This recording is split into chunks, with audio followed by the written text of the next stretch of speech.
हरियाणा की हर अपडेट के लिए बेल आइकन दबाएं और सब्सक्राइब करें STV हरियाणा न्यूज। गुरुग्राम नगर निगम के अधिकारियों पर बिल्डरों से मिली भगत कर बड़ा घोटाला करने के आरोप लगे हैं। RTI के जरिए खुलासा हुआ है कि यहाँ अधिकारियों और बिल्डरों के मिले भगत से निगम को 180 करोड़ रुपए का चूना लगाया गया। मामला सामने आने के बाद लोकायुक्त ने जांच के लिए SIT गठित करने के निर्देश दिए, जिसके बाद नगर निगम के नटवर लालों के हाथ पांव फूले हुए हैं।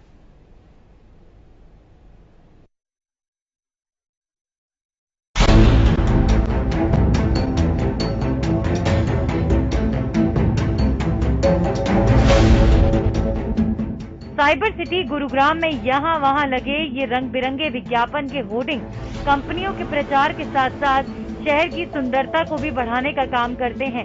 लेकिन गुरुवार को इन रंग बिरंगे विज्ञापन की आड़ में भ्रष्टाचार की काली कमाई के आरोप लगे हैं। ये आरोप और किसी पर नहीं बल्कि नगर निगम के अधिकारियों पर ही लगाए गए हैं। आरोप है कि नगर निगम के भ्रष्ट अधिकारियों और बिल्डरों की मिली भगत से 180 करोड़ के टैक्स का घोटाला किया गया है। इन्हीं गंभीर आरोपों पर लोकायुक्त ने प्रदेश सरकार को SIT से पूरे मामले की जांच करवाने के आदेश दिए हैं। RTI एक्टिविस्ट और शिकायतकर्ता अभय जैन की माने तो ये पूरा घोटाला सामने आने के बाद साल 2015 में RTI लगाई गई थी, क्योंकि नगर निगम को चूना लगाया जा रहा था। एडवर्टाइजिंग का पैसा नगर निगम में जमा ही नहीं किया गया था। RTI में नगर निगम ने भी माना था कि अलग अलग मॉल और एडवर्टाइजिंग एजेंसियों से 180 करोड़ रुपया लेना है। इस पर लोकायुक्त को शिकायत की गई थी और आरोप था कि नगर निगम की ओर से जानबूझकर पैसा रिकवर नहीं किया जा रहा। देखिए, हम लोगों ने 2015 के अंदर कई RTI लगाई विभाग के अंदर, MCG के अंदर। हमें पता लगा कि बहुत बड़ा अमाउंट है जो कि अलग अलग जो माल्स ओनर्स हैं, एडवर्टाइजमेंट एजेंसीज हैं, वो MCG का जो एडवर्टाइजमेंट का टैक्स होता है वो नहीं दे रही। तो 2015 में RTI के जवाब में MCG ने माना कि लगभग 180 करोड़ रुपया हम लोगों ने, मतलब कि MCG ने अलग अलग माल ओनर्स और एडवर्टाइजमेंट एजेंसी से लेना है। तो उसके बाद हम लोगों ने लोकायुक्त में शिकायत करी और हमने अपनी शिकायत में ये आरोप लगाया और काफ़ी कागज लगा के हमने सिद्ध करा कि MCG डिलिबरेटली जानबूझकर ये पैसा रिकवर नहीं कर रहे। लेकिन 6 साल केस चलने के दौरान नगर निगम ने कहा कि मॉल ओनर और एडवर्टाइजिंग एजेंसियों ने कोर्ट में केस डाल रखा है, जिसकी वजह से ये पैसा नहीं रिकवर हो पा रहा, जिससे ये साबित हो गया कि नगर निगम के अधिकारी मॉल ओनर और एडवर्टाइजिंग एजेंसी की मिली भगत के चलते घोटाले को अंजाम दे रहे हैं। MCG ने ये जवाब दिया कि भाई हम ये पैसा इसलिए रिकवर नहीं कर पाए क्योंकि एडवर्टाइजमेंट जो एजेंसीज हैं, जो माल ओनर्स हैं, उन्होंने कोर्ट में केस फाइल कर दिया और वहाँ से स्टे वगैरह मिल गया।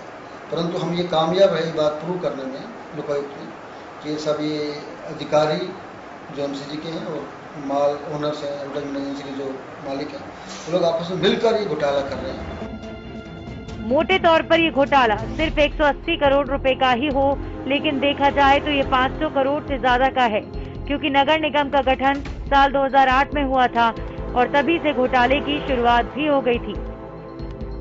और 180 करोड़ का घोटाला तो साबित हो गया है और मेरे से माना जाए तो लगभग 500 करोड़ से ज़्यादा का घोटाला है। पिछले जब से भी नगर निगम बना है, 2008 से नगर निगम बना है और आज तक घोटाला अभी भी चल रहा है। तो अधिकारी जो MCG के हैं जानबूझकर ही ये ऐसी स्कीम बनाते हैं, ऐसी पॉलिसी बनाते हैं ताकि अफसरों को, अधिकारियों को मोटा फ़ायदा हो और एडवर्टाइजमेंट एजेंसीज हैं, जो माल ओनर्स हैं, उनको मोटा फ़ायदा हो। तो इस तरह लगभग अगर इस पर इन्वेस्टिगेट किया जाएगा, जो कि अब लोकायुक्त ने आदेश दे दिया, तो लगभग 500 करोड़ घोटाला सामने आएगा।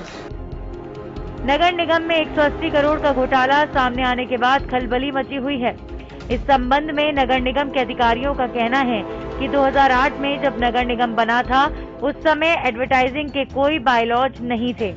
एडवर्टाइजिंग के बायलॉज 2016 में बने हैं और ये उससे पहले का बकाया है। ये सभी मामले कोर्ट में चल रहे हैं। इसके साथ ही CPWC में 10 केस हैं, जिनमें 133 करोड़ बकाया है और कोर्ट ने स्टे लिया हुआ है। मामला कोर्ट में होने के कारण रिकवरी में कुछ परेशानी आ रही है। 2008 में जब नगर निगम बना था और एडवर्टाइजमेंट के कोई भी बायलॉज फिक्स नहीं थे।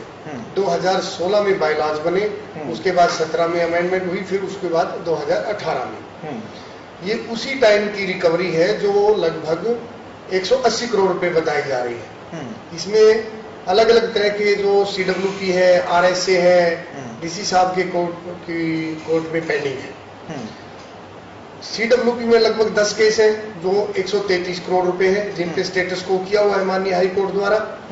और जो RSA में नगर निगम जो सेशन कोर्ट में हार गया था, हम RSA में गए हुए, वो भी एज इट इज चला हुआ है। उसके अलावा 48 करोड़ की रिकवरी के लिए मैंने माननीय डीसी साहब की कोर्ट में arrear of land revenue declare करा दिया है।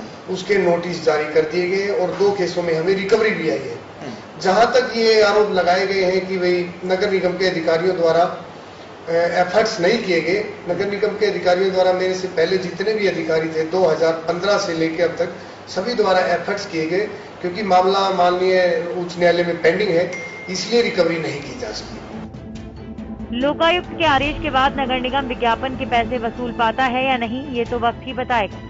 लेकिन सच्चाई ये है कि विज्ञापन में हुए घोटाले का खुलासा होने और मामले की जांच के लिए SIT गठित किए जाने के बाद निगम के भ्रष्ट अधिकारियों के हाथ पांव फूले हुए हैं।